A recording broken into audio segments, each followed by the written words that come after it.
Denne episoden er sponset av mattjenesten HelloFresh. Og HelloFresh har vært en helt fantastisk ting i mitt liv. Så jeg kan fortelle som en kunde av HelloFresh, helt siden vi hadde dem som sponsor siste gang, så har jeg vært kunde. Og jeg har en haug med oppskrifter som bevis på det. Og jeg må si at HelloFresh er kanskje litt sånn misforstått, for man tenker sånn mattjeneste, det handler bare om innholdet, det handler bare om verdi. Begge to er veldig bra. Veldig høy kvalitet på ingrediensene. Alt er så bra som egentlig man kan be om. Det er liksom en given. Det er alltid høy kvalitet. Matrettene er alltid interessant. Du kan jo også velge selv 25-30 forskjellige matretter. Men det som kanskje overrasket meg mest, var hvordan det fikk meg til å føle meg. Spesielt, jeg bor alene, men hvis du har familie, så tror jeg det er litt det samme. Det er der å finne ro med matlaging. Fordi at ofte så går man for en lett løsning eller en enkel vei eller et eller annet, og noe av det er latskap, men noe av det er også at man bare ikke tenker på noe artig å lage eller noe nytt eller et eller annet, det er vanskelig. Og med HelloFresh så får du så mye inspirasjon. Så hvis du blir kunde av HelloFresh, så tror jeg det er den største tingen du kan gjøre. Hvis du går inn på hellofresh.no, trykker inn kode tid er penger i ett ord, så kan du få opp til 1668 kroner i rabatt for de første 5 matkassene dine, hvis du ikke har prøvd HelloFresh enda. hellofresh.no. I dag publiserer vi et gammelt intervju på vår vanlige podcast-feed, som er det her, i forbindelse med at vi har lagt ut et nytt intervju på Patreon. I dag er det tilfeldigvis samme person som blir intervjuet. Så det intervjuet som du kommer til å høre nå, ble lagt ut for cirka et år siden, som var et intervju med Thomas Hoenig, som tidligere FOMC-stemmende medlem, og utrolig stor innsikt i makroøkonomi og sentralbankvirksomhet.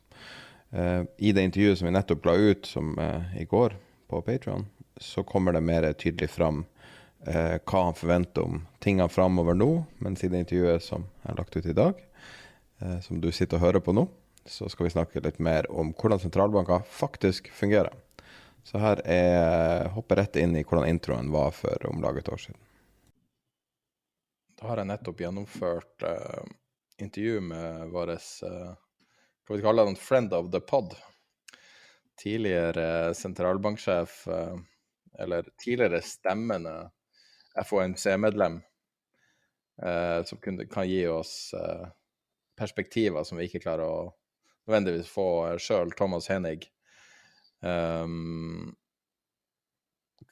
nettopp gjennomført intervjuet, og tror du nettopp har hørt på noe. Hva du synes?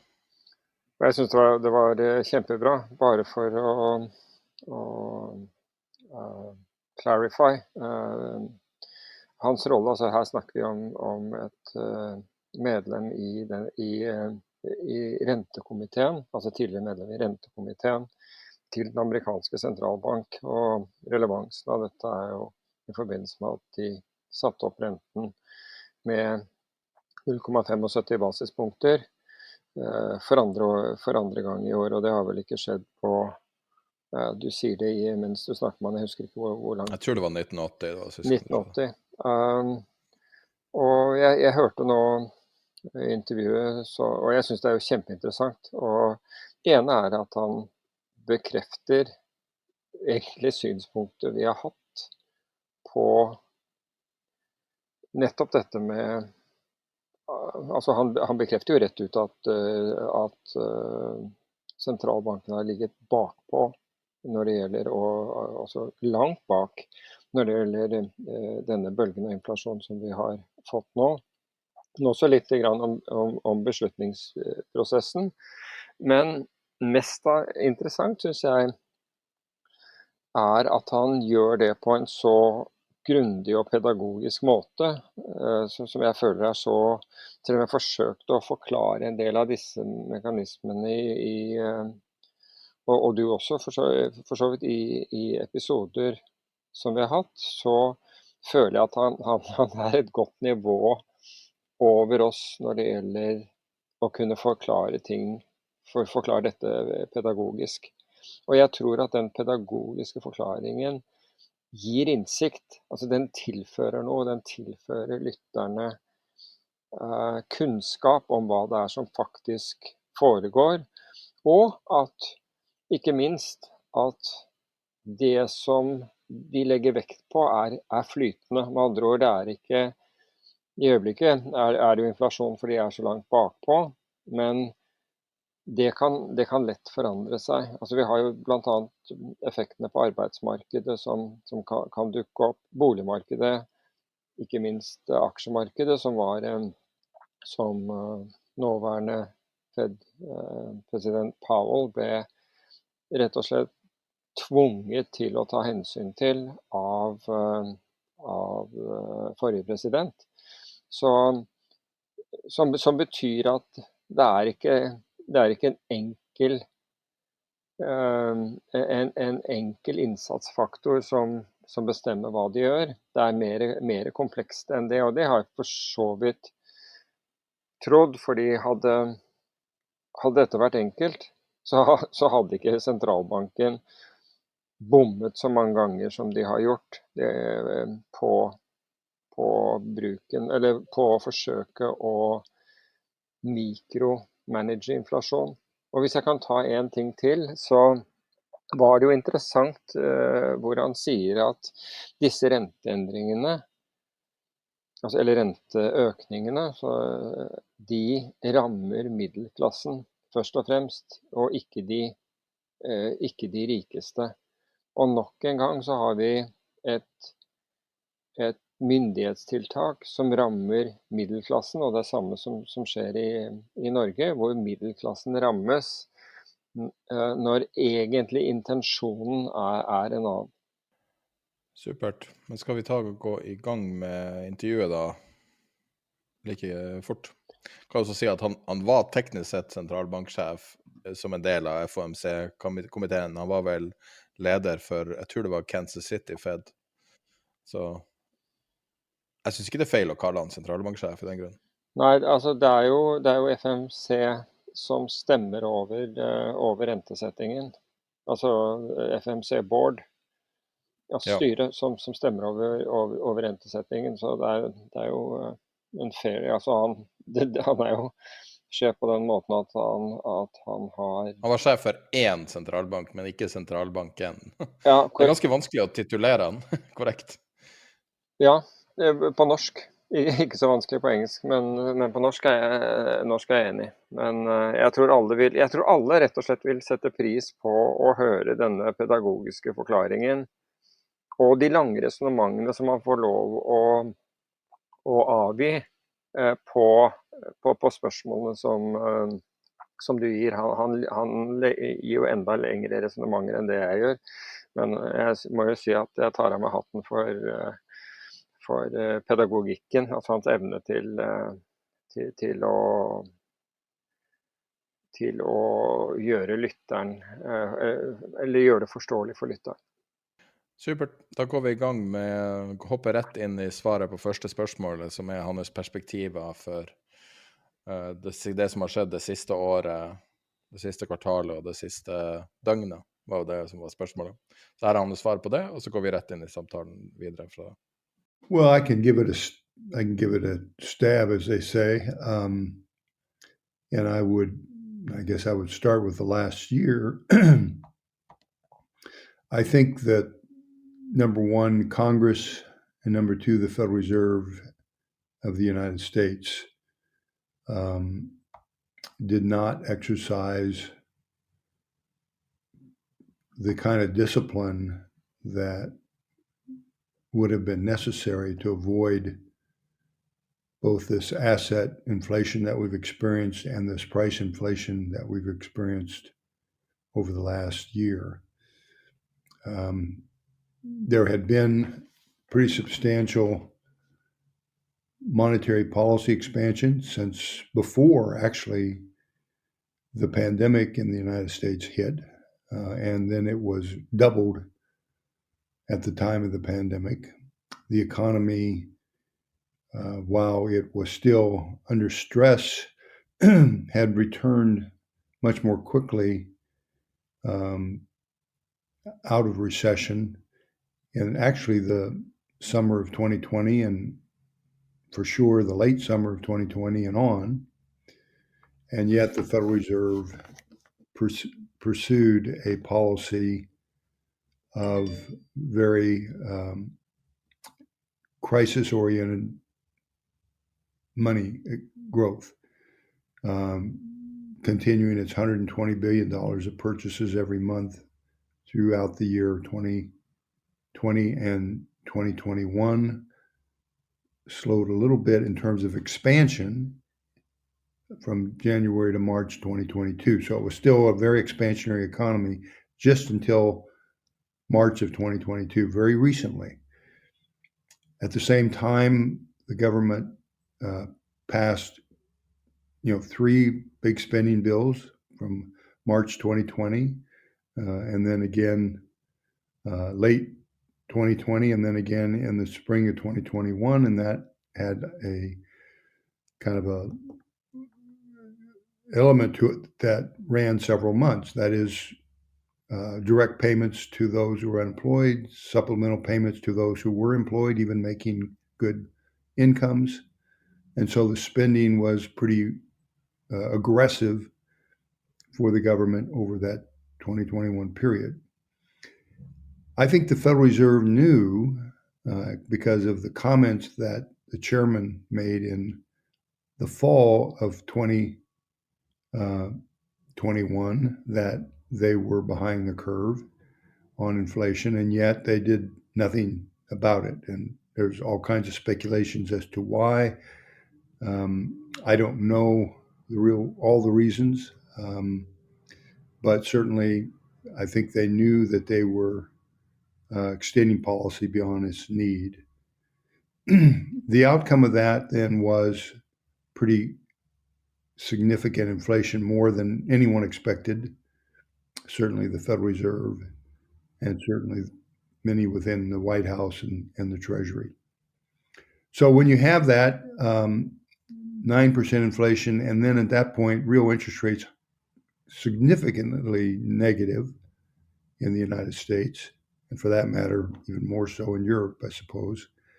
But nevertheless, you are in a highly unstable inflationary period. So then the Federal Reserve, at least, and some in Congress, until very recently, knew that they had overshot, and the Federal Reserve began its process of restricting monetary policy. But it did so very slowly to begin with. I mean, a quarter point in March, and their quantitative tightening, that is, a reduction of their balance sheet, which is huge. I mean, their balance sheet doubled between early 2020 and 2020, March of 2022. And so they began to talk about shrinking that, but very slowly. I mean, the first rate move was a quarter, a modest reduction in the balance sheet of $45 billion. That's supposed to come to $90 billion here soon. And that, of course, that entered the market as news, and the market reacted to that. Interest rates have risen. In the U.S., mortgage rates are substantially higher, over 5.5%, up from basically 3% or less. And so now you have this tightening going on and a lot of uncertainty, tremendous amount of uncertainty. So that's kind of the long run situation we find ourselves in, a highly inflationary, uncertain world in which the Fed is tightening, and the government has really not made up its mind to reduce spending. They've just passed a bill for subsidizing the chip industry and others, and then they're talking about a new bill as recently as yesterday for increasing taxes on corporations, but also part of that is tax credits and spending. So that part of the process continues. That is the spending process, I suspect. So now we're in the last few hours, I guess I'll say the last day or so. The Federal Reserve did as it was expected to do. It tightened policy, 75 basis points. And it is, without talking about it much, continuing its quantitative tightening by letting its government securities and its mortgage-backed securities as they mature run off rather than buy new ones, which takes a lot of liquidity out of the market. And so I think the outcome of that is more uncertainty, which I think is difficult for the economy. The stock market reacted positively. I think that important part of that is relying on some of the words of the chairman of the Federal Reserve, kind of waffling, if you will, on just how long rates will stay tight, which I think is what they're reading as not too long, not past 2023, and that's their reading of it. But that has an impact. But at the same time, the Fed is raised rates again. That they will probably need to do so again in the future. Congress, we don't know where the spending plans are going to be and where the tax plans are going to be, so that's uncertainty. And so the economy itself, I suspect, based on these events, will remain, if not, well, will continue to grow very slowly. The GDP number came out negative again. I'm not going to get into the definition of a recession, but I do know a slowdown when I see one. And we do have a slowdown, and I suspect that slowdown must continue given the recent rise in rates and suspected further rise. And we'll see how that plays out. But I do think the economy will continue to slow. I notice that unemployment claims are up. First-time claims are up. We still have a very low unemployment rate, but I suspect that will rise. I don't know what speed it will rise at. Depends on whether we have a financial setback in terms of stability, given these interest rate increases. That's an unknown. But I suspect that we will have this very slow kind of a quagmire of an economy as we move through the rest of 2022 into 2023. So that's kind of my prognosis. It's very, very interesting points. First of all, I have to delete my question about is this a recession or a technical recession or because you already answered it. But what's so interesting about this is you're not only talking about monetary policy, you're also talking about fiscal issues. Correct. So what does the Fed, I mean, I know I asked you a similar question last time, but it still kind of baffles me a little bit. What does the Fed actually look at, and specifically Powell, of course, but what does the Fed actually look at and care the most about? Is there a hierarchy, or is it a little bit of a fluid situation? Do they change what they care about? Because if you look at the classical, it would be price stability, but you're talking about multiple factors here.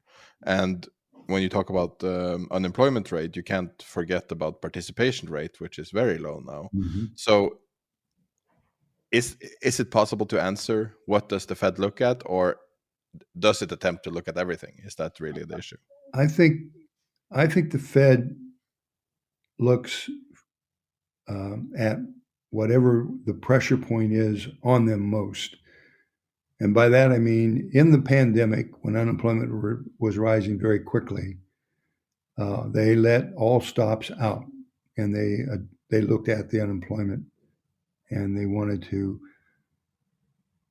produce a policy, a very expansionary, very liquid-oriented policy to address unemployment. They then gauged incorrectly, or for whatever reason, that inflation was rising, but it wasn't going to be their main concern at that moment until it became unavoidably something they had to deal with. And then inflation has become the target that they're looking at the moment. And that's part of the difficulty, because you don't know how to think about it going forward. If inflation stays high, but unemployment starts to rise, how will the Federal Reserve, how will the Open Market Committee react to that? And I don't know the answer, and I don't think anyone does, perhaps even members of the FOMC, because it is, in their mind, a trade-off, a short-run trade-off, perhaps it is, but a long-run trade-off, it is less, and they're not thinking of the long run. They're thinking of the immediate issue they have right now is inflation, and they're looking at that, but that could change. And that repeats, in a way, what went on in the 70s in this country, where we had inflationary increases, and they addressed that until unemployment started to rise, and they backed off. The economy improved, but inflation started to rise, so they raised rates, and then the economy slowed, unemployment started to rise, and so they lowered rates. And so that's the danger. The danger is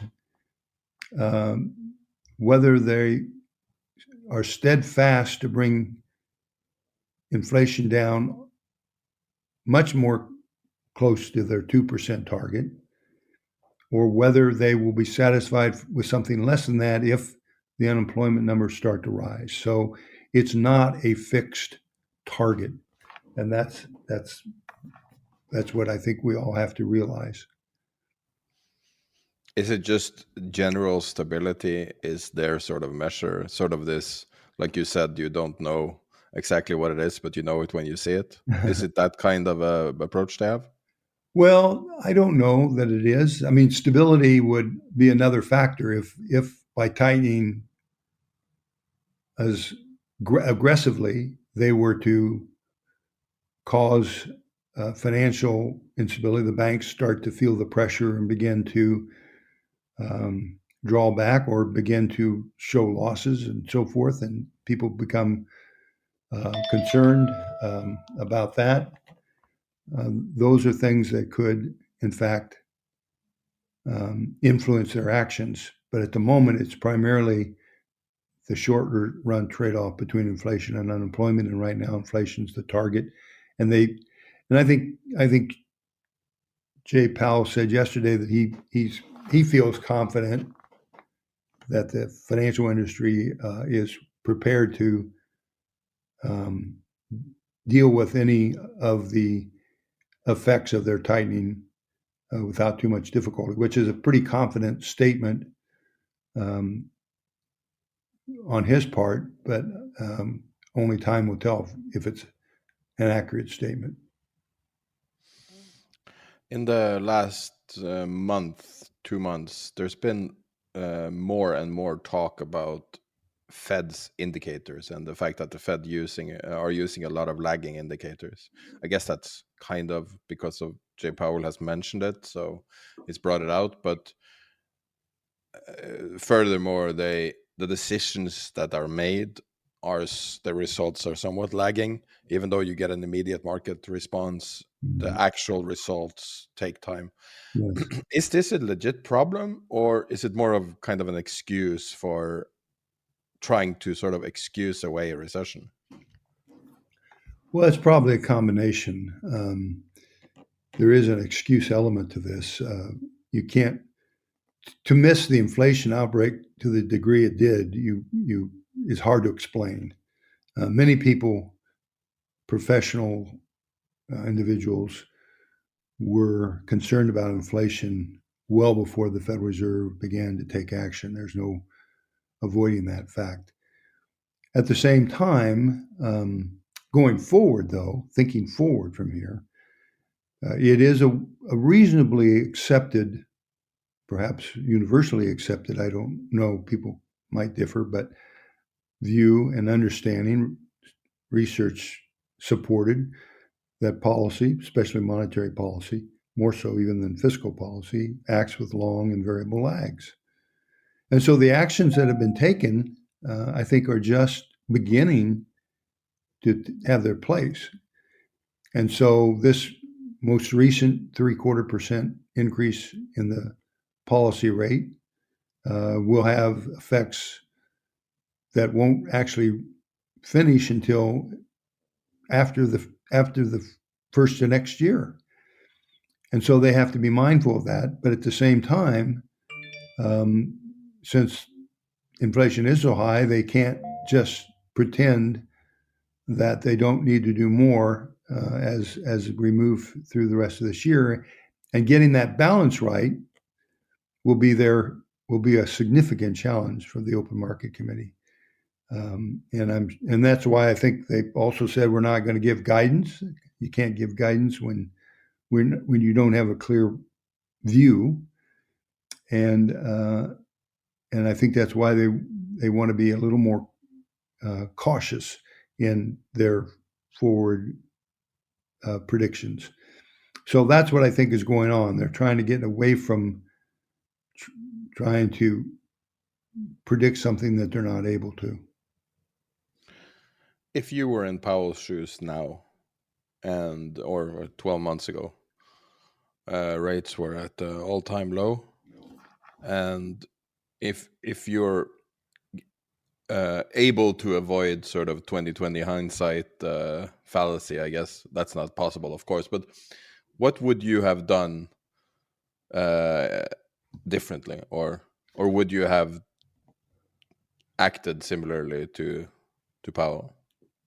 Well, that's a hard question because you don't know how you'll act unless you're in the chair and have all the pressures, all the political pressures and all the pressures upon you. My own experience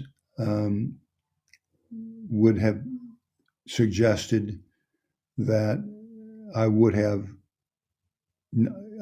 allowed for an accommodative policy, but far less accommodative than what the Federal Open Market Committee did from the fall of 2020 to March of 2022. I would have felt pretty comfortable taking that much of that stimulus away, would have kind of aimed at least for a more neutral rate much sooner. I think the economy could not only think, I'm confident the economy would have been able to deal with that, and perhaps it would have served the economy better in the long run. But like you say, I could say that pretty confidently now in hindsight, but I would say, given my views expressed long before 2021, that it would have been prudent of the Fed to take a good deal of that accommodation away a lot sooner.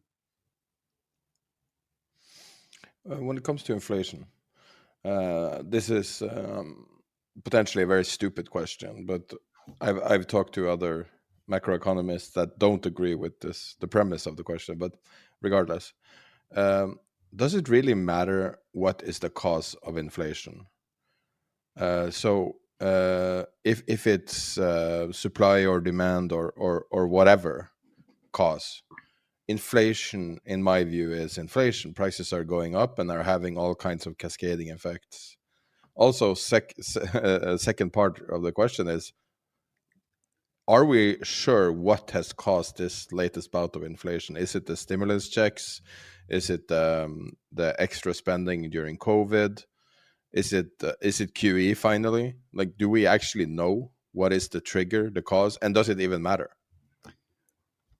Well, I start out by saying it certainly does matter, because you can't address a problem unless you know the source of the problem. I would say that, like all things, it is a combination of events. But first of all, on the supply disruptions, those who are, they will cause prices to rise as you ration the excess demand that's there because of the drop in supply. But that usually is more of a transitory effect. If, on the other hand, if supplies are the same or fall, but you stimulate demand, as the U.S. did and as other countries did, by, number one, increasing money, the base money, high-powered money, that then can be loaned and spent and affect asset price inflation and affect goods prices, because as you put more money in the hands, even in the banks to lend, you can precipitate inflation.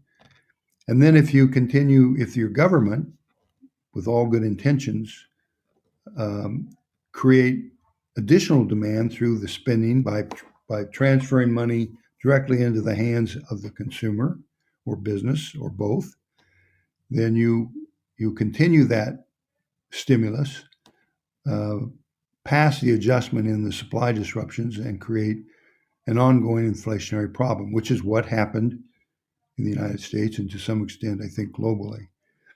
Now, what you're doing at the moment is trying to correct for that by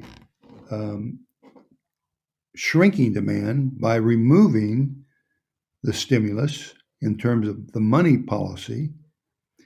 And I'm not sure of the government's intentions in terms of its spending policies, but that's a factor that could affect future inflation and so has to be thought about, I think, by the Congress and the president as we go forward. But the Fed can, in fact, pull down the amount of money, and that will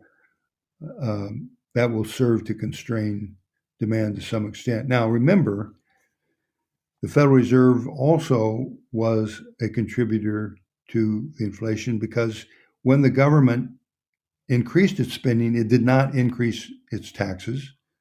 So it had to borrow all these funds. And the Fed bought in its open market operations and other means a good deal of that new debt that the U.S. government issued during the 2020-21 period. And that, of course, is further stimulus because it allows the government to spend money without raising taxes, which is constraining.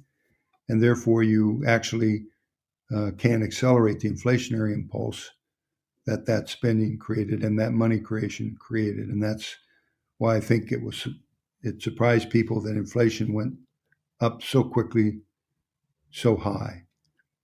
So there are causes to inflation. Some of them are transitory, but this was precipitated a little bit by the supply disruption and a very great deal by extreme monetary expansion and extreme government spending. Now, remember, in the U.S., at least, the federal budget between 2019 and 2020 went up 50%. And it stayed at that level in 2021. That is a huge increase in spending relative to the base. And I think it would be hard to argue that it did not contribute to inflation. And then the Federal Reserve monetizing a good deal of that by buying U.S. government securities and mortgage-backed securities, which affected the housing market as well. That is the responsibility of the Fed and its desires to stimulate the economy. We've seen moves now by the Fed that's not been seen since the early 80s, I guess, with the double, triple rate hikes. Yeah. Do you think the cure might be worse than the sickness? Well, not necessarily. If they don't address this, 9% inflation will become 10% inflation, will become 11%, and that is a huge regressive tax that affects middle class and lower middle class more than the wealthier. It creates instability in governments. Traditionally it has, and I think there's no reason why it would not do so going forward. Now, if they try and solve their problem overnight, then it better be a very quick overnight, because that bringing any extreme unemployment will create its own set of instability. But if you bring it down quickly but consistently, people know that's what you're doing, then you can get through this and get back on a level ground and have people employed again. And remember, easy monetary policy does not guarantee you improvements in the standard of living. For example, after the Great Recession, 2010, and it's quantitative easing through that period, 2010 to 2014 and so, productivity in the U.S. did not increase all that much, and neither did real wages. Compared to the post-recession in the 90s, where following the recession, productivity improved far more than it did after the Great Recession, and so did real wages. And interest rates were actually higher in the period of the 90s than it was in the period following the Great Recession. So zero interest rates will not guarantee you wealth. It will guarantee you asset inflation. It will guarantee you if there's also government spending or other direct spending facilitated by it. It can give you price inflation, but not necessarily guarantee you improvements in wealth and standard of living.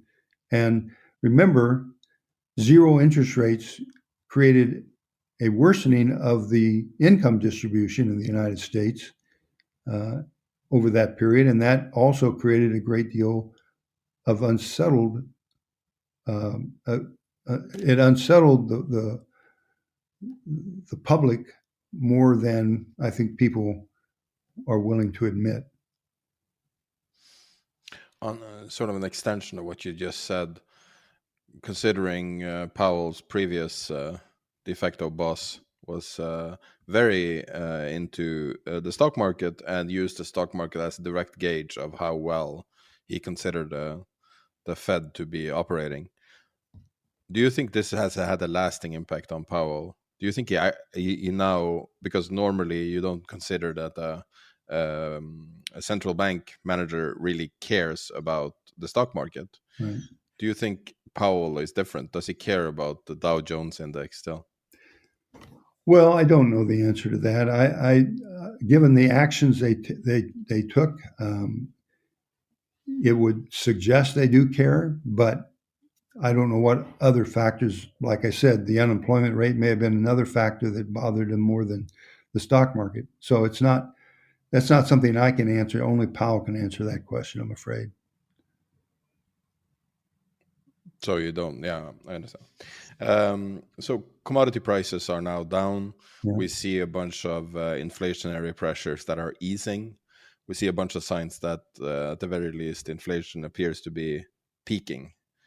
Do you think that this is causing the Fed to move on to employment now, to look at employment for the next direction? No, I don't. I think they would want more time, and they would want to see the inflation numbers come down, visibly come down more than they have. I mean, right now they're still higher than they've ever been recently. I mean, 9.1%. So they want to see that number come down. Commodities are down. Now the question is, will they stay down? And so forth. And that takes a little time to judge. So I don't think they're going to turn to unemployment. And remember, they're not going to turn to unemployment for another reason. That is, in the United States, it's very low. And they don't really need to at this stage. And that's why inflation is what they're watching, in contrast to during the early pandemic when unemployment was what they were watching. So I don't think there's any rationale for them to change from looking at inflation yet. I think, and remember also, as much as these two rate increases were 75 and 75, they're still early in the tightening cycle, and the effects of that, even the first 75 basis point increase, has hardly played out. So that has to play out for a while yet before they will be able to change focus or be wanting to change focus. Last time we talked a little bit about reverse repo, and you gave a great perspective on it. Since then, the volumes, the daily volumes, reported volumes, are going up virtually every day, and it's now, if I remember correctly, about $2,500 billion a day. Mm-hmm. Is there a limit, and why is the volume going up? Well, I don't know that I can answer that question completely. There is no limit that I know of. The Fed can do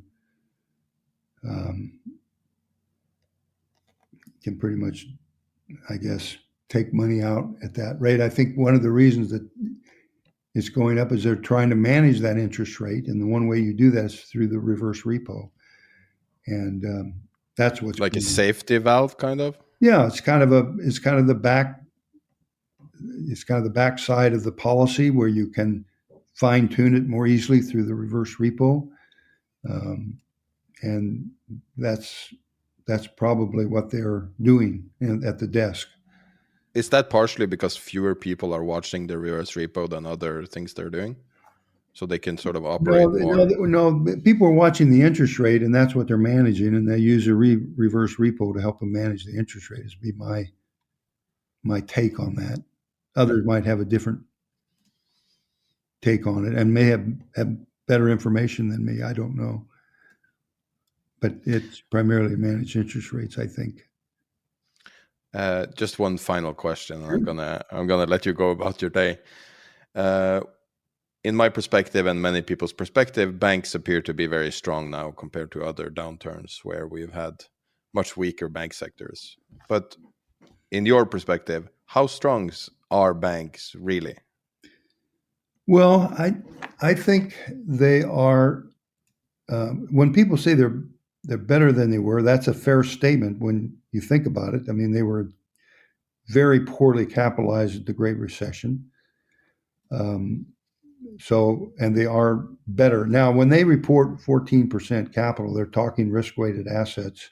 But when you look at their leverage ratio at around 6% in the US and a little more than 4% in Europe, that's not a huge cushion if you were to have a downturn. The reason that the markets will accept that is the market's very confident that these banks, these largest banks, which in the US have more than half the assets, that they will be protected by the government. That's where the strength comes in. Really? Wow. And that's a fair assumption on the part of the markets and the public that they will in fact be protected. But if you were to ask me, are they well capitalized? I would say no. Their leverage ratio is 6%. A smaller bank in the U.S., a regional bank, will have 8 to 9%. A smaller bank yet will have 9 to 10%. So they are, they can, and the losses in the Great Recession were about 6%. So they can absorb, I guess, the losses, but people lose confidence a lot sooner than that, except for the fact that they are backstopped by the government. That's kind of a surprising answer. Yeah. I would expect more of like the capitalization is much stronger now. It's the not. Perception is that they are stronger. They're better capitalized than they were, but that's different than saying they're well capitalized. If they were on their own and the government were not there, the market would insist that they have more capital.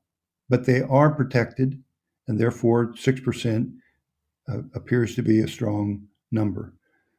But it's only 6%. 6 cents on every dollar of assets backing it. That's how much they use of investor funds to fund their operations. There was a time when it was closer to 8, but that's the way it is. So I have held that view for years, and I think it's accurate. It's very, very interesting perspective, and thank you so much for taking time again to talk to us and teach us a little bit about your profession. It's genuinely very interesting, and I hope the just so future turns comfortable out. to hear. Thank you very much, and I hope the future turns out well. Yeah, me too. What do you think about the future then? What's your crystal ball telling you? I think we're going to struggle for the next year and a half, and hopefully we will have learned something from this experience and get inflation under control and move forward. I hope that social unrest in this country, and I think in other parts of the world, I hope it settles down. It has a better chance of settling down if the economies stabilize. And so that's what I think everyone wants. And the fact that everyone wants that may allow us to get there if they're willing to cooperate and, shall we say, find that middle ground that's so essential for getting things done. That's a great sentiment. I totally agree. But thank you so much, and I will log off now.